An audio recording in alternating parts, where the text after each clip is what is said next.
Utsman bin Maz'un. Yang subscribe, semoga rezekinya lancar dan berkah. Amin. Assalamualaikum warahmatullahi wabarakatuh. Tokoh yang satu ini termasuk kelompok yang pertama masuk Islam, yakni pada urutan yang ke-14. Beliau termasuk orang yang pertama juga dari kaum muhajirin yang hijrah ke Madinah dan sekaligus menjadi orang pertama yang wafat di Madinah. Karenanya menjadi yang pertama pula dari umat Islam yang dikuburkan di Baqi. Beliau dikenal sebagai orang yang suci dan punya kepribadian dan hati yang suci dalam beribadah kepada Allah Subhanahu wa Ta'ala. Beliau suci bukan karena mengucilkan diri, uzlah, jauh dari kehidupan yang bisa mengantarkan orang kepada kesesatan, tapi suci di tengah-tengah kehidupan masyarakat yang jahil. Corak kehidupannya sangat berbeda dengan konsep hidup kaum sufi pada umumnya yang sebagian mereka berpendapat atau memiliki prinsip uzlah, untuk mengambil sikap mengasingkan diri dari kelompok masyarakatnya yang tidak sejalan dengan prinsip hidup seorang mumin. Paling tidak, ada dua pola pendekatan yang berbeda yang dilakukan oleh umumnya orang Islam dan kelompok sufi. Keduanya tentu saja sama-sama hidup di jalan Allah, namun dengan manhaj, metode, yang agak berbeda dalam mengartikan uzlah. Di mana yang satu mengartikannya dengan mengasingkan diri, atau hijrah dari sebuah kondisi masyarakat yang tidak kondusif untuk berkembangnya keimanan dan kesyolehan seseorang. Namun, sementara yang lain tidak sependapat dengan pemaknaan uzlah seperti itu. Yang paling menonjol dari diri Utsman bin Maz'un adalah mujahadahnya, yakni upaya yang sungguh-sungguh untuk hidup di jalan Allah dengan melakukan semua yang dicintai Allah dan meninggalkan segala yang dibencinya, dan untuk itu beliau tidak pernah mengasingkan diri dari masyarakat. Sebaliknya beliau senantiasa siap menghadapi segala resiko yang terjadi termasuk siap menghadapi siksaan yang sudah biasa dihadapi oleh orang-orang yang baru masuk Islam. Kala itu beliau hadapi segala macam siksaan dengan kesabaran, dan tidak pernah berniat sedikitpun untuk lari dari kondisi yang dialaminya. Beliau baru mau berhijrah ke Habsyi setelah Rasulullah memerintahkan Utsman dan para sahabat yang lain meninggalkan Mekah yang sangat tidak kondusif bagi orang-orang mumin saat itu. Mereka pun berhijrah lalu menemukan lingkungan di Habsyi yang membuat mereka merasa aman dan nyaman serta bisa meninggalkan lingkungan para penyembah berhala yang telah membuat mereka muak melihatnya. Di Habsyi mereka hidup di lingkungan orang-orang Nasrani. Kedatangan mereka dimanfaatkan oleh orang-orang Nasrani untuk mendakwahi dengan maksud agar orang-orang Muslim masuk dalam keyakinan mereka. Para sahabat yang hijrah ke Habsyi di bawah pimpinan Utsman bin Maz'un tidak mungkin mengikuti ajakan mereka lari dari satu kekufuran lalu masuk ke dalam kekufuran yang lain, keluar dari kesesatan yang satu lalu masuk ke dalam kesesatan yang lain. Karena mereka yakin, hanya Islamlah satu-satunya agama yang benar. Quran Surah Ali Imran 85. Ketika mereka sedang menikmati kehidupan yang tenang dan nyaman dalam beribadah dan mempelajari Al-Quran, tiba-tiba muncul berita bahwa di Mekah, orang-orang Quraisy dan para tokohnya telah masuk Islam.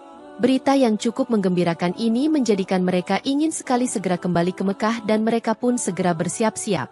Namun, pada saat akan memasuki Mekah, barulah mereka menyadari bahwa berita tersebut hanya fitnah dan tipu daya belaka sehingga membuat Utsman dan para sahabat betul-betul merasa terpukul atas kecerobohan mereka yang tidak menyelidiki dulu kebenaran berita tersebut.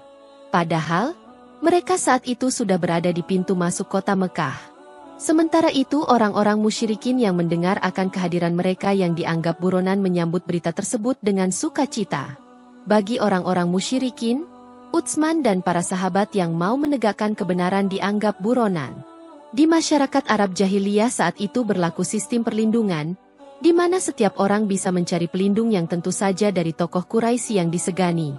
Menyikapi situasi dan kondisi tersebut, Utsman dan para sahabat berupaya mencari perlindungan. Namun tidak semuanya berhasil. Salah satu yang berhasil adalah Utsman bin Maz'un yang mendapat perlindungan dari Walid bin Mughirah, seorang tokoh musyrikin Quraisy yang disegani. Karena mendapat perlindungan dari Walid, maka Utsman bin Maz'un bebas masuk ke Mekah dengan tenang. Tidak ada yang berani mengganggu karena Walid sudah mengumumkan di depan masjid bahwa Utsman ada dalam perlindungannya. Mendapat perlindungan dari Walid sebenarnya hati Utsman kemudian menjadi sangat tidak tenang. Pada saat beliau melihat saudara-saudaranya yang miskin dan lemah tidak menemukan orang untuk melindungi mereka, sehingga mereka harus menerima siksaan yang tidak tertahankan. Melihat saudara-saudaranya hidup dalam penderitaan, batin Utsman bin Maz'un tidak rela. Akhirnya beliau memutuskan menemui Walid bin Mughirah untuk menyatakan keinginannya melepaskan diri. Kisahnya dapat diikuti sebagaimana diriwayatkan oleh seorang sahabat. Ketika Utsman bin Maz'un melihat beberapa sahabat Rasul mengalami penderitaan yang sangat luar biasa, sementara ia aman dalam perlindungan Walid bin Mughirah, lalu ia berkata dalam hatinya, "Demi Allah, sesungguhnya saat ini aku sedang berlindung kepada musuh Allah. Sementara sahabat-sahabatku merasakan berbagai azab dan siksaan, maka ia pun segera menemui Walid bin Mughirah dan berkata, 'Wahai Abu Abdi Syams, Walid, bebaskan aku dari perlindunganmu.' Berkata Walid, 'Kenapa wahai anak pamanku? Sementara orang lain susah mencari pelindung, kau malah minta dibebaskan dari perlindunganku.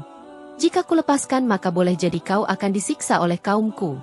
Jawab Utsman, 'Tidak, aku lebih suka ada di dalam perlindungan Allah. Pergilah kau ke depan masjid, umumkanlah bahwa kau sudah tidak lagi melindungi aku sebagaimana kau dulu mengumumkan perlindungan terhadapku.' Lalu mereka berdua pun pergi ke halaman masjid. Walid berkata, 'Ini adalah Utsman, dia datang menemuiku untuk membebaskan dirinya dari perlindunganku.' Utsman menanggapi pernyataan Walid dengan menyatakan, 'Benar yang diucapkan Walid. Dia betul orang yang selama ini bertanggung jawab melindungiku. Tetapi aku lebih suka untuk dilindungi oleh Allah dan aku tidak pernah sudi lagi untuk dilindungi oleh orang-orang yang dibenci oleh Allah Subhanahu wa Ta'ala.'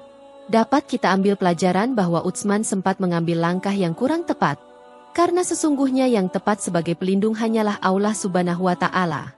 Karenanya ketika turun ayat 255 surah Al-Baqarah, Rasulullah segera memerintahkan kepada para sahabat yang selama ini menjadi pengawal Rasul, 'Wahai saudara-saudaraku, pergilah kalian sekarang, jangan lagi kalian mengawalku karena sudah ada yang mengawalku, Allah Subhanahu wa Ta'ala.' Usai proses pelepasan perlindungan dari Walid, beliau menghadiri sebuah majelis orang-orang Quraisy yang sedang dipimpin oleh Lubaid bin Rabi'ah. Di dalam majelis tersebut, Lubaid bin Rabi'ah berkata, 'Bukankah segala sesuatu selain Allah itu adalah hampa, tidak ada nilainya sama sekali di sisi Allah?' Kata Utsman, 'Benar, apa yang kau katakan wahai Lubaid.' Kata Lubaid pula, 'Bukankah setiap kenikmatan suatu saat akan sirna?' Utsman menimpali pernyataan Lubaid, 'Bohong, nikmat surga tidak akan pernah sirna selama-lamanya. Semua kenikmatan dunia benar akan sirna, tapi ada kenikmatan surga yang tidak kalian yakini, tidak akan sirna selama-lamanya.' Lubaid merasa terpotong dan terhina dengan ungkapan tersebut, padahal ia seorang tokoh Quraisy yang disegani. Lalu ia mengatakan, 'Wahai kaum Quraisy, demi Tuhan, pernahkah kalian melihat seseorang menghinaku dalam majelis seperti ini?' Salah seorang yang hadir di dalam majelis mengatakan, 'Orang yang baru bicara ini adalah orang tolol YNG, baru saja meninggalkan agama nenek moyang kita, maka jangan digubris ucapannya.' Sejarah berulang, setiap orang yang akan kembali menegakkan ajaran Allah disebut tolol, bodoh atau idiot oleh orang-orang sesat. Padahal yang bodoh menurut Allah adalah mereka yang tersirat dan tersurat dalam ayat 179 surah Al-A'raf, yang diantaranya adalah mereka yang memiliki akal namun tidak dipergunakan untuk berpikir di jalan Allah Subhanahu wa Ta'ala." Utsman bin Maz'un menanggapi pernyataan orang tersebut sehingga terjadilah perang mulut di antara mereka. Yang bersangkutan lalu berdiri dan memukul salah satu mata Utsman. Melihat kejadian tersebut, Walid bin Mughirah berkata, "Demi Tuhan wahai keponakanku, jika matamu itu kebal, kau pantas untuk melepaskan tanggungan dariku. Tapi kau sudah melepaskan tanggungan itu maka aku tidak akan membelamu." Utsman berkata, "Demi Allah, sesungguhnya mataku yang satu lagi sangat membutuhkan apa yang dialami oleh mataku yang sebelah karena dianiaya di jalan Allah." Walid berkata, "Jika kau mau, aku masih siap untuk menjadi pelindungmu." Jawab Utsman, "Tidak, tidak untuk selama-lamanya." Pergilah Utsman dengan sebelah matanya yang sakit. Tetapi ia begitu luar biasa terbebas jiwanya karena ia sekarang sedang berlindung kepada Allah Subhanahu wa Ta'ala. Suatu ketika, Rasul memerintahkan para sahabat untuk hijrah ke Madinah dan termasuklah di antaranya Utsman. Di Madinah mereka bisa merasakan kehusyuan beribadah dan kembali kesucian pribadi Utsman nampak kembali tergambar dalam hidup kesehariannya. Ia menjadi orang suci yang menghabiskan malamnya untuk beribadah dan siangnya bekerja keras.